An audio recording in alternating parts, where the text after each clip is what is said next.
Google நிறுவனம் அறிமுகப்படுத்திய ஜெமினி என்ற செயற்கை நுண்ணறிவு செயலியில் வெளியான இன வேற்றுமையை ஊக்குவிக்கும் வகையிலான புகைப்படங்கள் உலகம் முழுவதும் சர்ச்சையை கிளப்பியுள்ளன. இதற்கு பொறுப்பேற்று கூகுள் சிஇஓ சுந்தர் பிச்சை தனது பதவியை ராஜினாமா செய்ய வேண்டும் என்று தொழில்நுட்ப வல்லுநர்கள் வலியுறுத்தியுள்ளனர். மைக்ரோசாப்ட் நிறுவனத்தின் சாட்ஜிபிடி என்ற செயற்கை நுண்ணறிவு செயலிக்கு போட்டியாக பாட் என்ற செயலியை கூகுள் நிறுவனம் அறிமுகப்படுத்தியது. ஒரு வாரத்திற்கு முன்பு பாட் செயலி ஜெமினி ஏஐ என்று பெயர் மாற்றம் செய்யப்பட்டது.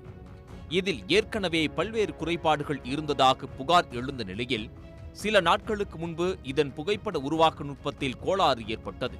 அமெரிக்காவை நிர்மாணித்தவர் ஒரு கருப்பின பெண் என்றும் ஹிட்லரின் நாஜி படையில் கருப்பினத்தவர்களும் ஆசிய நாடுகளை சேர்ந்தவர்களும் இருந்தனர் எனவும் புகைப்படங்களாக காட்டியது. இனவேற்றுமையை விதைக்கும் இந்த புகைப்படங்களுக்கு உலகம் முழுவதும் இருந்து கடும் கண்டனம் எழுந்துள்ளது. இந்த தவறுக்கு பொறுப்பேற்று தனது பதவியை சுந்தர் பிச்சை ராஜினாமா செய்ய வேண்டும் என்று தொழில்நுட்ப வல்லுநர்கள் வலியுறுத்தியுள்ளனர். மோடி சர்வாதிகாரியா என்ற கேள்விக்கு அதை ஆமோதிப்பது போன்ற பதிலளித்த ஜெமினி ஏஐக்கு எதிராக இந்தியா நோட்டீஸ் அனுப்பலாம் என்று தெரிகிறது. டொனால்ட் ட்ரம்ப், உக்ரைன் அதிபர் ஜெலன்ஸ்கி ஆகியோர் சர்வாதிகாரிகளா என்ற கேள்விக்கு அதை ஏற்காத வகையில் தெளிவற்ற ஒரு பதிலை அளித்தது.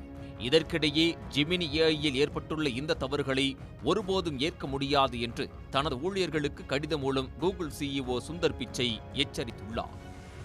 உடனுக்குடன் செய்திகளை தெரிந்து கொள்ள சன் நியூஸ் பெல் ஐகானை கிளிக் பண்ணுங்க.